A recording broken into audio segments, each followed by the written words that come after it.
Hi, baddies. Welcome back to another episode of Terra's Baddies Club. I'm excited for today's guest. I have been to a couple of different festivals with him, and I am so excited to have him on today because we get to talk about a little bit about the festivals. We get to talk about some things that happened maybe in the past and just talk about true crime and all the good things about true crime and maybe some of the bad things about true crime as well. But he is a podcast creator. He created the podcast True Crime Bullshit. So go check it out because it is a very interesting story. And he is always down to collaborate with other people out there. So I'm excited to have him on to collaborate today with me. So let's welcome Josh Hallmark.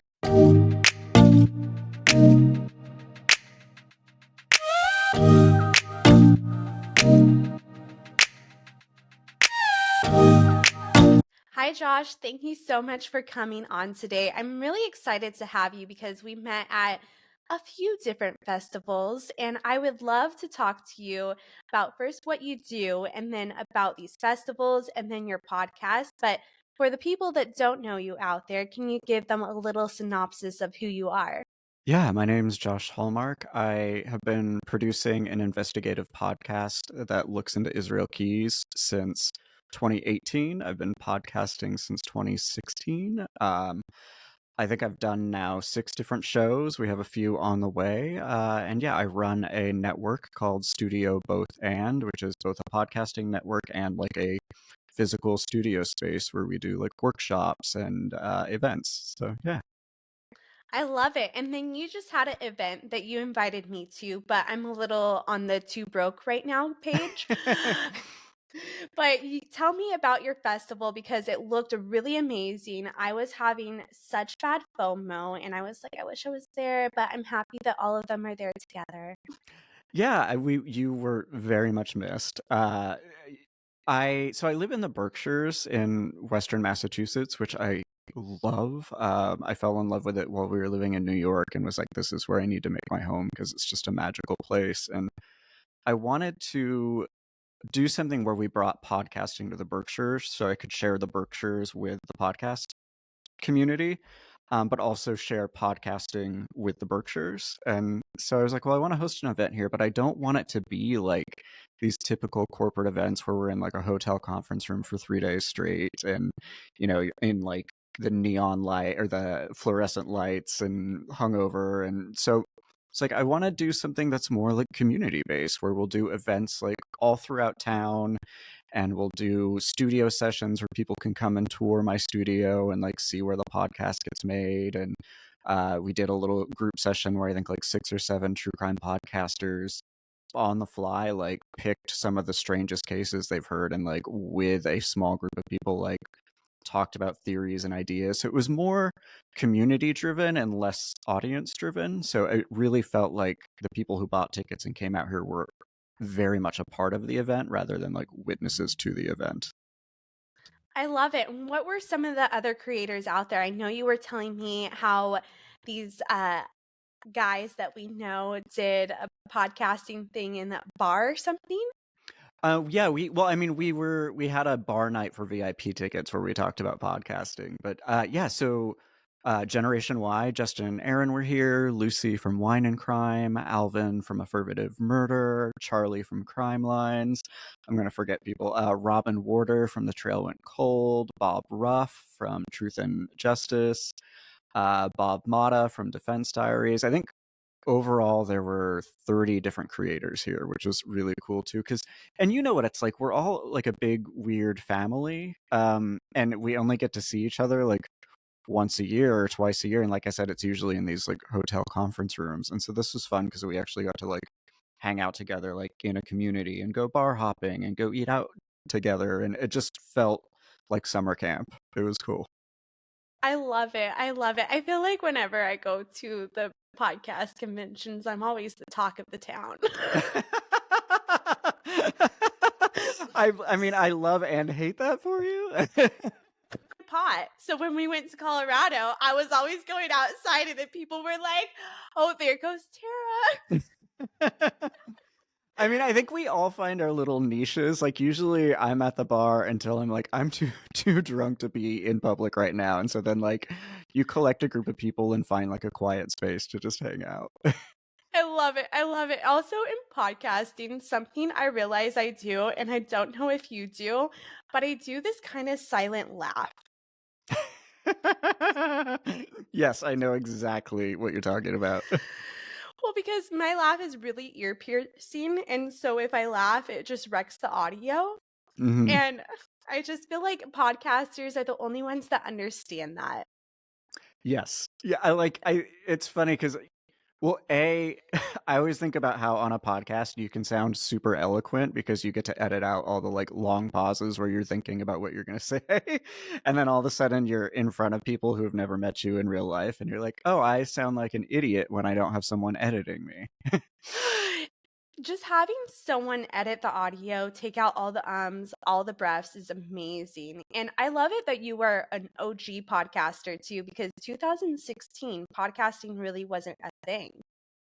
Yeah, I guess like it's funny because to me, obviously, I didn't feel that way at the time because there were other shows, but now looking at it, it was a totally different landscape. I think it's changed a lot. It was way easier back then to have a successful show than it is now because now you're competing against like celebrities and people with millions of dollars. And back then you could buy a $40 microphone and start a podcast and you might have like 20 other shows that were like yours. And now there's thousands of true crime shows and many of them are funded by huge companies. And it's a lot harder, I think, as like a regular person to get into the industry now. Yeah, no, and that's why I also created the podcasting course, and you're welcome to come and be a part of it anytime. But I feel like when you get into this true crime industry, there's so many things that we don't know. And going into the pseudo relationships with people, your podcast is humongous and huge.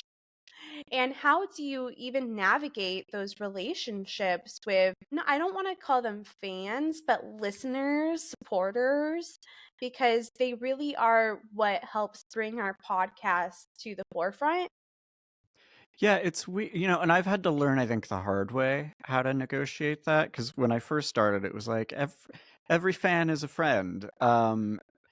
And I think what happens is like, like I have a robust social life. And so like when I'm not doing the show, which is my job, it's like anyone else who like when they are not at work, they are their real self and they get to hang out with their friends and have these like pure, authentic, um contextual conversations where like your friends know who you are and if you like say something in shorthand or like say something in a clumsy way, like they know who you are, they know what your intentions are.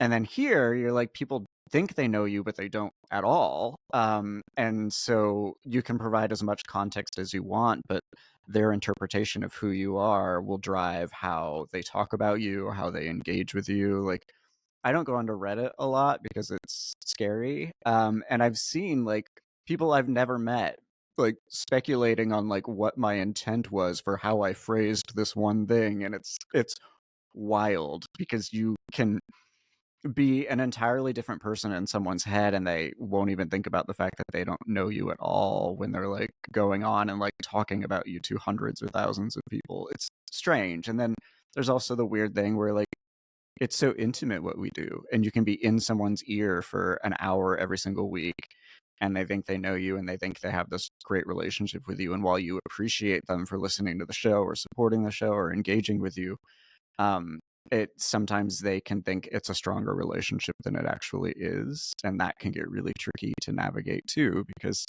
you don't want to hurt someone, you don't want to like alienate anybody, but you also don't want to make someone think that you're a larger part of their life than you actually are, because I've had weird situations where people like found my address and were sending stuff to my house and like thinking we were best friends, and it was like, no, we have a shared interest that we're talking about, but like when I'm done with the podcast, like I'm at home hanging out with my real friends talking about our life. And it's not that you're excluded from that, but you're not a part of that. And yeah, it's tricky to navigate. And so I think the bigger your show gets, you start to err on the side of like trying to engage as little as possible, which sucks because like I want to engage with people who listen to the show and have the shared interest. It just gets sometimes a little dangerous. Yeah, no, I've met so many people through Instagram, and like some of them have been like fans or supporters or listeners, and it's crazy because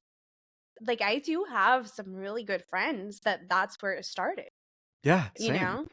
Yeah, but then when you get to the certain level, you kind of have to be very, very cautious of who you let in because I agree, people do, you're in their ear, you're listening to them, and that's very intimate. And so people think that they have more access to you than they should have at times. Yeah. Yeah, Yeah. I mean, even like us, it's funny because like we've known each other, I think, for 3 years now, but like our only interactions are ever at these events where we're under like high amounts of stress in places that we're not accustomed to being in. And so even though like we've had many, many, I think, deep, heartfelt conversations, like we only know each other in this one context. And so it's very easy to forget that like we are not singular human beings and that like the context you know someone is like a very small percentage of who they are. Yeah, yeah. No, so who is Josh aside from all the podcasting stuff? Now I'm curious. Oh wow, I really walked myself into that one. You did. I who am I like to think I'm a social introvert. I need a lot of alone time. I think because I was mostly an only child and had parents who weren't super interested in parenting, so I spent a lot of time alone as a kid. And so yeah, I need a lot of alone time, but when I'm social, I'm super social, but I also need social lubricant because I'm super shy. So like if you see me at these events, I usually have a drink in my hand because that's the only way I can like muster up the strength to like give people what I think they want from me, which is like Okay. a robust, like big personality because I'm usually pretty quiet unless I know someone very, very well. I am a little bit sassy, probably too much for my own good. That used to get, I had a very flamboyant and gay boss in the fashion industry, and he used to say, like, I'm the only person who can handle how sassy you are, and you need to remember that when you're out in public representing us. And I was like, oh, okay. So, like, I've learned to tone that down. But yeah, I can be a little snarky and sassy. I like to think I'm pretty smart, and sometimes that comes with, like, me being a dick. Like I can be snarky and direct, and sometimes I say things that I shouldn't.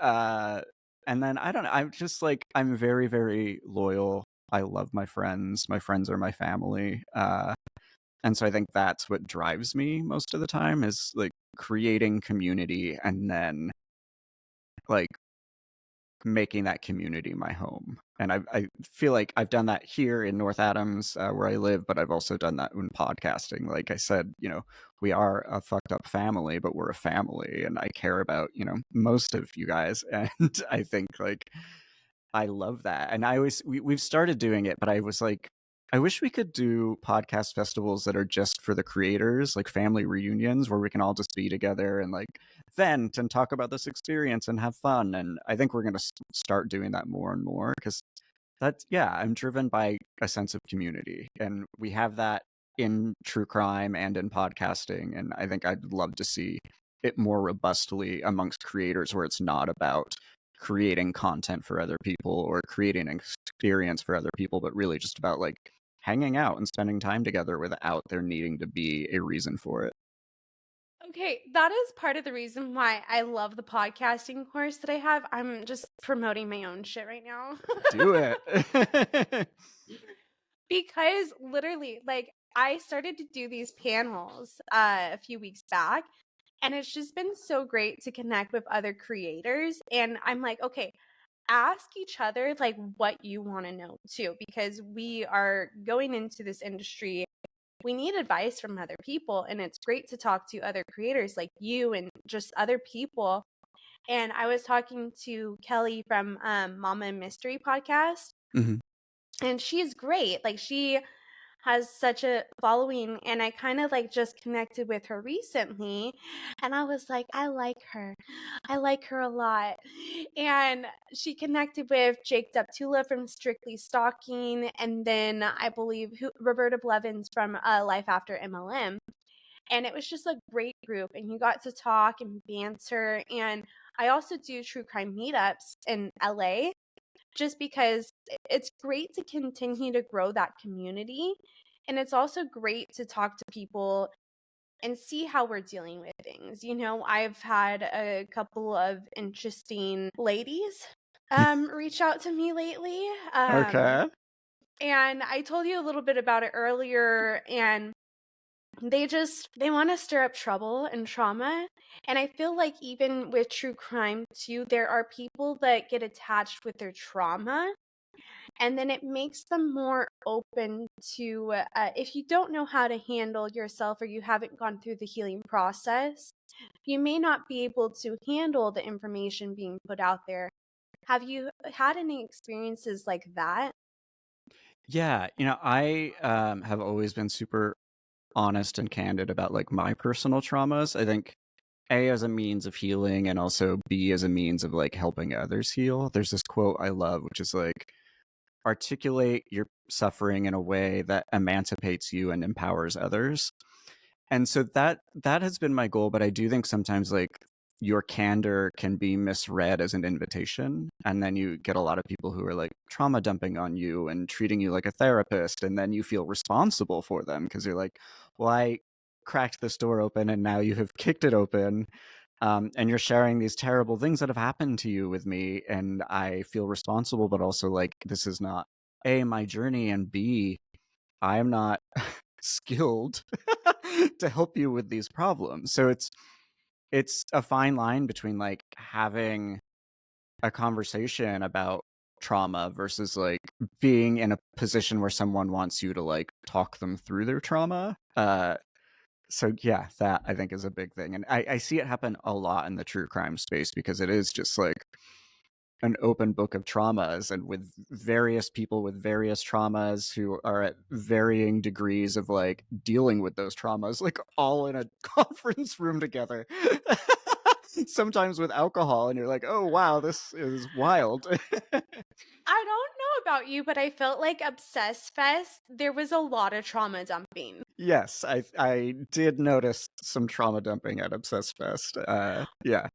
Well, I just remember people coming up to Jillian and literally sharing their life stories, which is amazing. But sometimes when you're having a few drinks, you may not be in the place to like really connect with that story.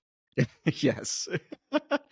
Yeah, it's weird, and like I am one of the few people, and I say this with respect to other people's experience at that event. Like I thoroughly enjoyed it.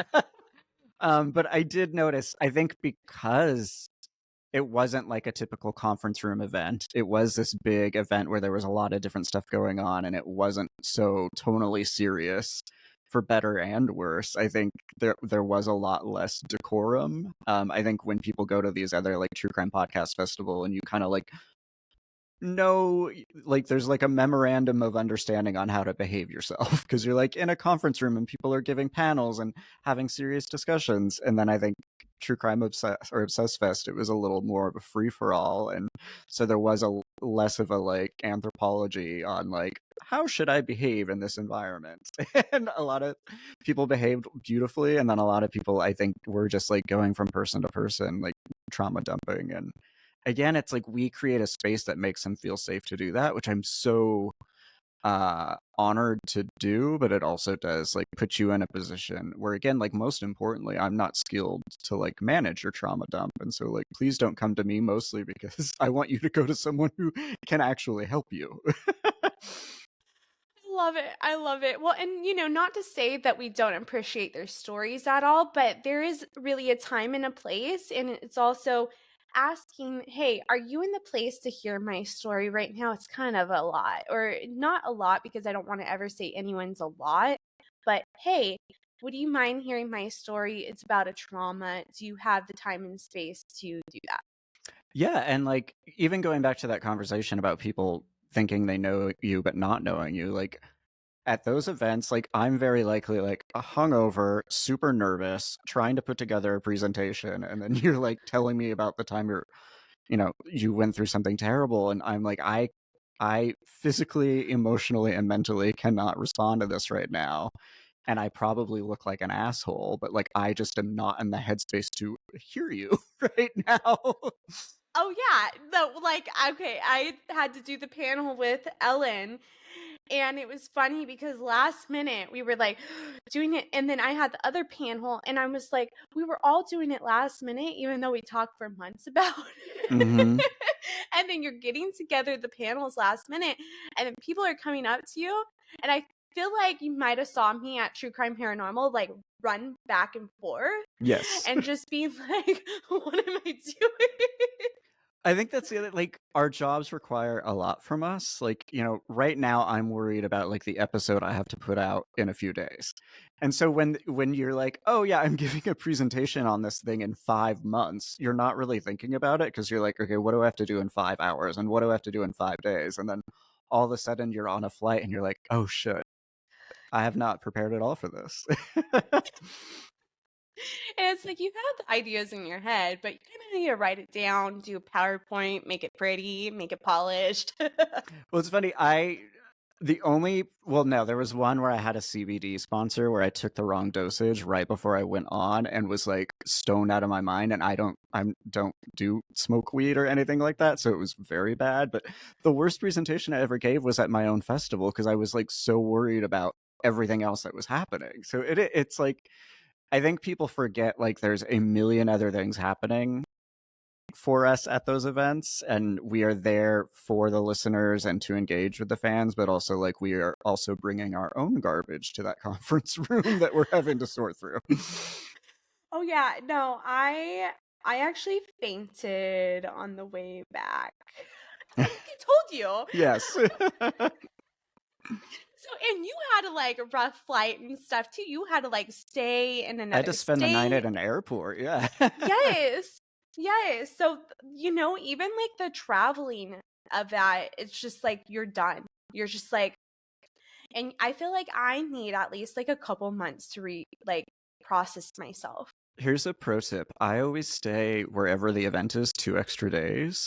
So Okay. I call them hotel days. And I just like sit in my hotel room and watch trash TV and order delivery, and I don't talk to anyone. Or there'll be like 4 other people there. And so you'll like run into them at the bar, but it's just very like, hi, let's have a drink. And then I'm going to go back and like put my robe back on and just zone out in my hotel room. And it is so healing because then you get back and you're like refreshed and you feel better, and you're not going from like the insanity of 3 days of like being on for all your listeners and then like hanging out with your friends you only get to see once a year and drinking too much and eating terribly, and then all of a sudden you're like on a flight and then you're back having to work again. It's like a nice 2 day decompression period. So Yeah. highly recommend take 2 hotel days after every event.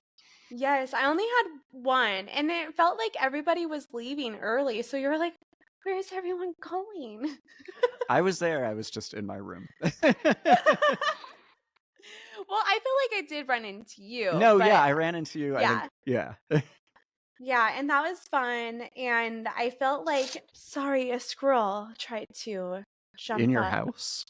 On the patio, they Oh, like okay. to I was go like, and wait, eat you my have plants. squirrels in your house? They have come into my house before. Really? Oh, yes. I think they're just like, you know, she gives me what's that one character, Belle vibes? Was it Belle or Oh, like Belle. Yeah, Beauty and the Beast Belle. Aurora? Mm-hmm. Aurora. Oh, yeah, Oh, I yeah. can't say it right. Yeah, where she has like all the animals come in, you know. Oh, Cinderella too. She had the mice. I think most of Um, them. yeah, so I'm a Disney princess. But okay, so we talked a little bit about the pseudo relationships with listeners. And because I always want to be careful of the, no one's, I don't like calling people fans. I don't either. It's like so reductive and it makes them like not real people. I know some people refer to themselves as fans. I just don't like that word. It feels, I don't know, slightly insulting. Well, I'm like, you're a friend. You're a friend of the podcast. But okay, so tell me about your podcast, your main one, and then let's go into your network and how you created that and the shows that you have on your network. Yeah, so True Crime Bullshit is the fourth show I produce, but is far and away the largest show. I think we're at like 33 million downloads right now, which even in the grand scheme of things is like nothing compared to other shows. So I don't take that for granted either. But it's about Israel Keys, and I've been researching keys since 2014 or 2013, and more seriously, like with the intent of turning it into a show since 2015. And it was just supposed to be one season. And then we started finding stuff, and I realized at that point it didn't seem like anyone else was looking into this guy, and we knew that he had committed more murders than he had confessed to. And so I was like, well, people seem interested and no one else is really doing this, so I'm going to keep at it. And now we're on season 6. So that's the show. We've made some huge movement in the investigation recently. We discovered or identified the first Keys kill kit ever found without his help. I think we're very close to identifying positively 3 of his victims. So it's cool to see all that work actually turn into something really great or meaningful. But yeah, it's been wild to like. I started off doing a humanities podcast that was about like community and how people support each other. So it's very strange to now like my podcasting career is about a serial killer. You're like, it's all about murder, guys, now. Wow, well, that's really amazing. So who is Israel Keys exactly? So he's a serial unaliver, and how many victims does he have? At least 11. It's unclear. The FBI kept kind of like forcing 11 on him. They'd be like, so you killed less than 12 people. And he would be like, yeah, sure.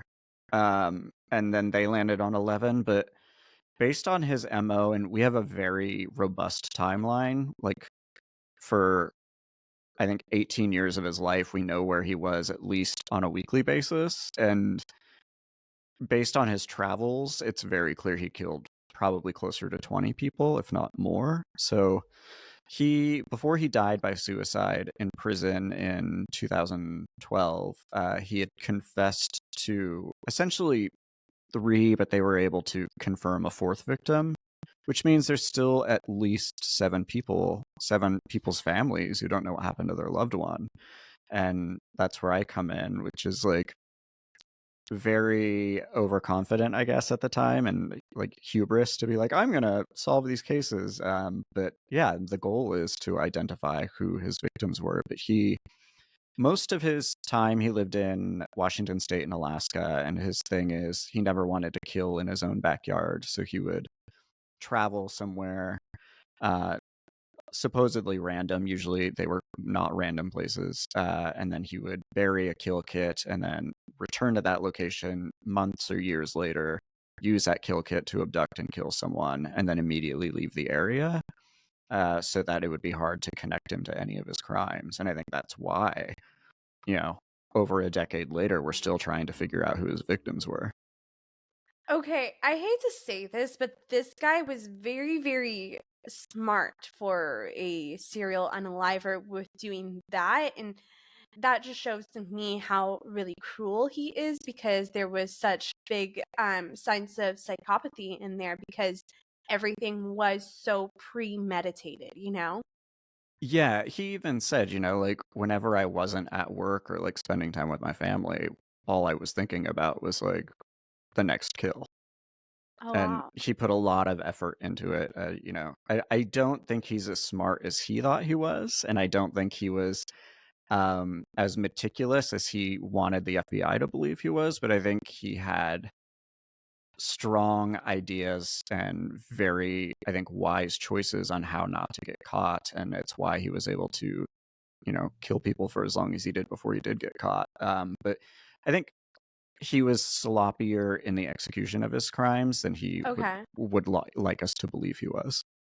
Okay. Well, I mean, smart's not the right word for him. I'm like, I think I agree with you. Like, they think that they're intelligent, but it was just like the planning that just makes me so upset, because there's times where people can unalive someone just on, they get into a bar fight Yeah. and that happens, and there's no premeditation in that. Where this was just so much premeditation, like 2 years later, like, wow, like I can't even believe that. But what were some of his victims? So the victim that he got caught for was a 19-year-old girl named Samantha Koenig. She was a barista at a drive-through coffee stand in Anchorage, and he abducted her from that stand.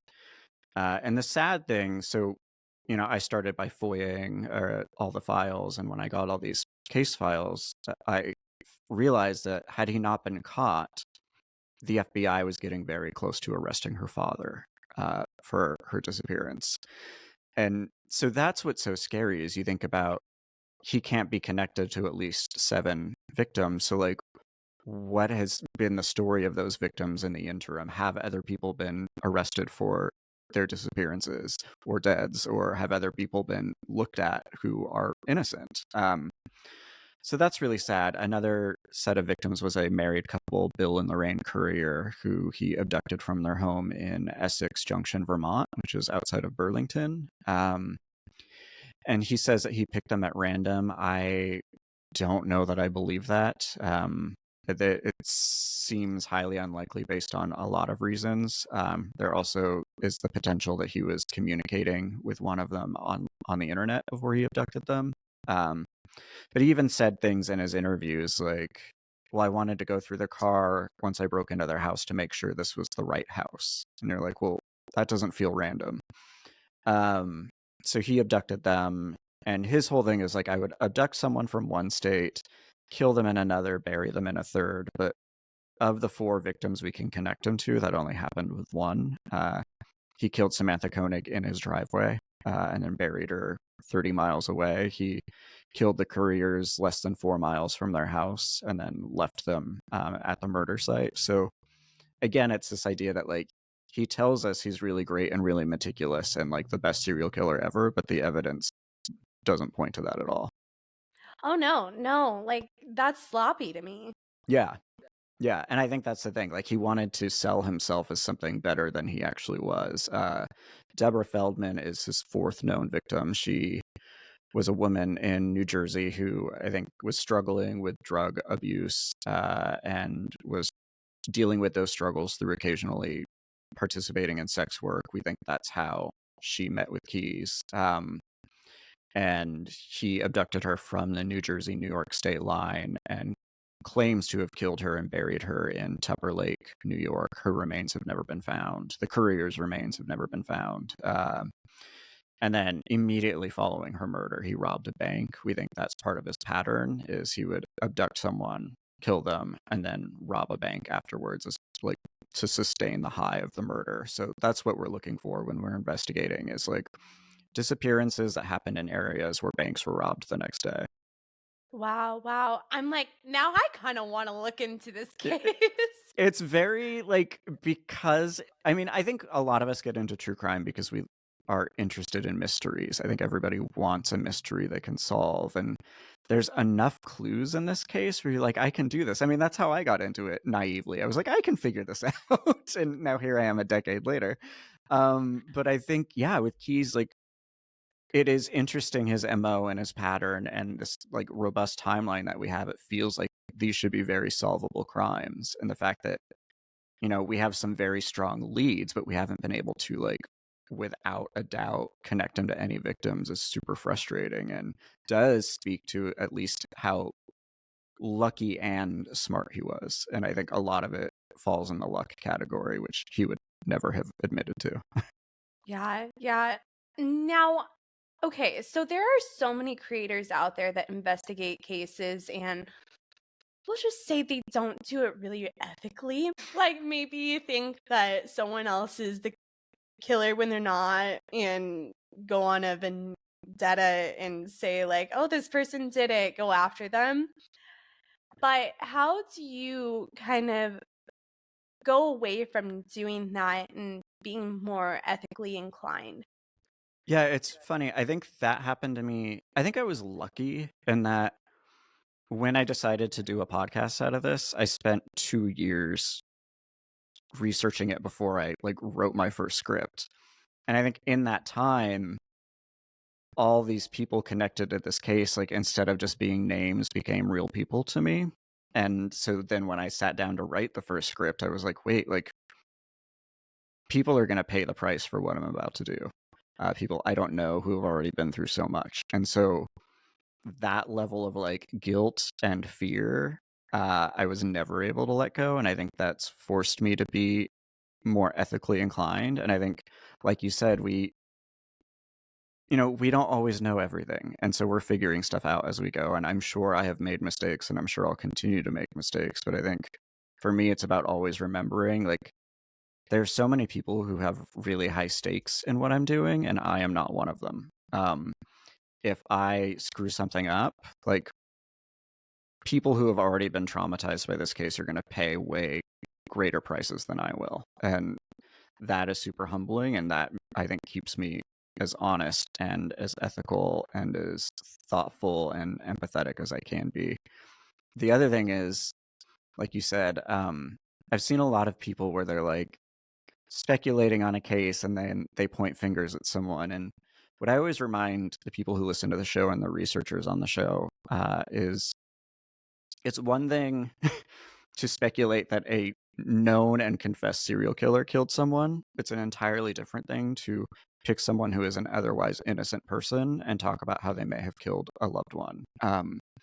Those are two wildly different scenarios, especially for people like us who, at the end of the day, I don't care how successful your podcast is or how much good it's done. Like, we are not in the position to make those decisions and publicly judge someone or publicly put someone on trial. And so, yeah, I always try to remember.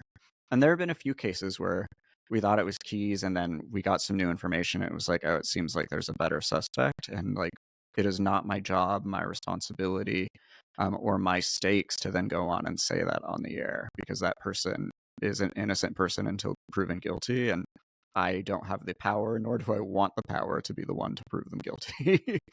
Yeah, yeah, no, and I think it's really interesting. Like, I listened to this podcast, and I feel like you know of it for sure. Um, and how they did things is like they try to make it very victim centric. But then when they did have on the perpetrator, I don't like how, like, I believe that the perpetrators need like full transparency in this little bit sense too. Yeah. Um, even though I believe what they did was wrong, they shouldn't have done it. But this person had on the perpetrator, and the perpetrator thought they were talking about a different case, and then go into questions about like what the podcast is about.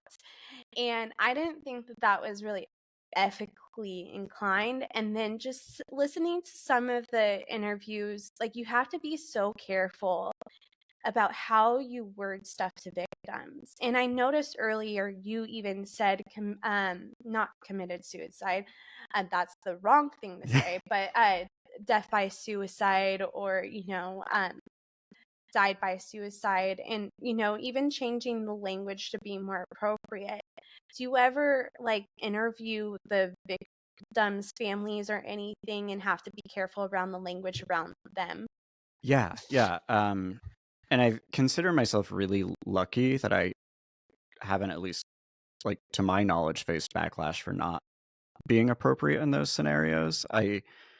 Uh, Laura Norton once said to me, like, there's a million wrong ways to do this and no right way to do this. And so that's what I keep in mind whenever I am about to approach a victim's family, which I never do unless they are actively seeking answers and I have like a good reason to make them even need to consider that a serial killer could be responsible for their loved one's death. And I do not speak in absolutes. I'm like, so we have some circumstantial evidence that like could make this possible, and like that doesn't mean Keys did this, but would you be open? Like, I just try to be super honest, and not absolute, and to remember like no one wants to hear from me. no victim's family wants to hear from me ever. And so I just to remember, like, again, I have no stakes in this. They have all the stakes in this. And I am reaching out as a responsibility to them and to their loved one. And uh, there's this case that's very dear to me, Suzanne Lyle. She's a girl who disappeared not far from where I live. And we've looked at Keys as being a possible suspect in her disappearance. And her case is pretty well known. And one day I was thinking about it and I was like, this girl who was like very smart, who was going to college, she was into like computers and tech in the late 90s, like before most people were. She was this incredible writer and poet. She loved horses, but all anyone knows about her is that she disappeared. And then that's the story of her life. And so that became kind of like a motto to me is um all these people are known for the worst thing that ever happened to them. And so, like, make them known for something else. And so that's what I try to do when I'm talking about missing people or victims of crime, and also while I'm reaching out to their loved ones. And that's the first question I ask every loved one is like, tell me who they were to you. And then we can talk about the crime later. But like, I can't even begin to try to like solve this case or connect it to Keys unless I know like who this person was and not like what they were wearing on the day that they disappeared. Yeah, no, I am very just like that gets me emotional because, there's people out there that you don't know actually if you're reaching out to them, if they actually want to hear from you or not. And it's funny because some people might and some people might not. But the people that might, it's like when you come around and you ask them, it's like they've been waiting for that for all their life, Yeah. you know? And I think the other thing I always tell people is never call. Like send an email so someone can like read it and sit with it. You don't want to kick the door down on someone's trauma. Like... Ballsy. Well, like more so with my own case, Mhm. there was a detective from my case, and I've been texting her, no reply, no reply. But this one person told me that she was down to talk to me. So I decided to call her, and then she answers, doesn't realize it's me, and it's like, "Oh, yeah, let me call you back later." And never Well, get a call back later. that's totally different because she said she was down to talk. I'm saying, like, I know people who've just like called, like cold called someone. I'm like, no, you need to like give them a chance to process this information and on their own, not with you on the other line, like wanting something from them. It's wild. And yeah, I guess just like I always tell people, like, just put yourself in their shoes. How would you want to be treated? How would you want your loved one to be treated? That's true. Yeah. No, okay, but it's funny how I connected with Rita Isabel. You know who Rita Isabel is, right? No, this case has taken over my life, so now I don't engage in true crime at all. No worries. So her brother Earl Lindsay was unalived by Jeffrey Dahmer. Okay. And she was the one on the stand that was trying to grab Jeffrey and say she was going to kill him on the stand. And Ryan Murphy used that clip, but he just like had an actor and it was the same exact like layout, clip, and everything. It was just an actor playing her. Hmm. And so she was very distraught by that because one day she just goes on Netflix and she sees Oh my the god. Dahmer series, and then she was very vocal about, please don't watch it, please don't watch it. This pertains to my trauma and I'm getting harassed by this. Like people would send her dollar bills that literally say like the most grotesque things that say like the N word on them and then Oh my bucks. god. Oh my Yeah. god. Yeah. And then so it really like wrecked her life and shook her up. And I don't know where I'm going with this now, but oh yeah, okay. So how I got a hold of her was literally someone wrote or like an article, wanted to get in touch with her, called her niece. And then the niece was like, let me ask her. So then the niece asked Rita and then gets her number to this article. And then it's funny because Vice then goes to the people that wrote the article and asks for Rita's information. And then when I was on the Vice documentary, I was like, I've really been wanting to get in contact with this person named Rita Isabel. And they were like, we have her contact. We'll give it to you. So, like, sometimes the calls are helpful for, say, maybe older people. Yes. But, like, this day and age, a text message or an email would be great. Yeah. Yeah. So, tell me about your network and all the shows that are on your network. I think what you have created is such a beautiful society. Oh, thanks. I love that word for it.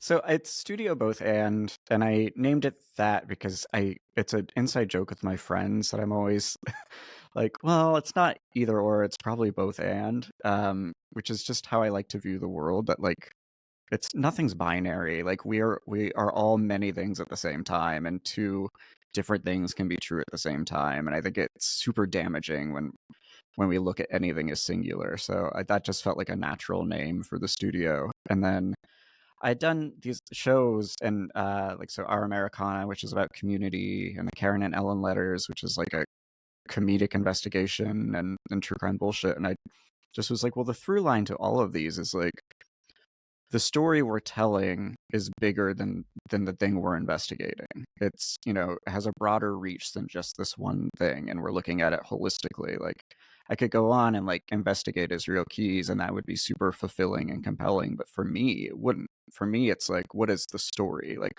who is affected by this? How are they still affected? Like, how did all of this stuff happen? Like, so that's the through line, and that also felt like both and, because it's like both an investigation and the whole story, the big picture. And so then I was like, well, Keys can't take over my life. I want to do other shows. I love podcasting. So then I did an investigative show looking into two gay serial killers in Florida.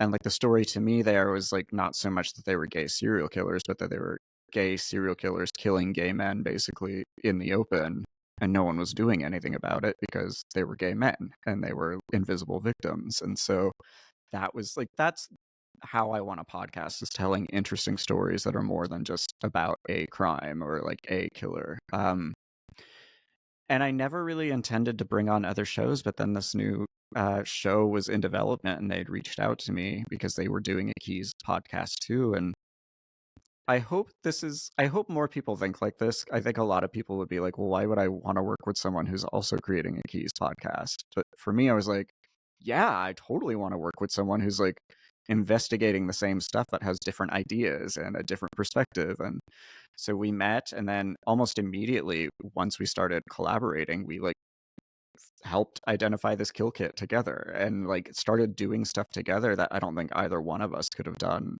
individually on our own. And so that's Somewhere in the Pines. They are halfway through their first season right now. It's an incredible Keys podcast where they're trying to find his kill kits.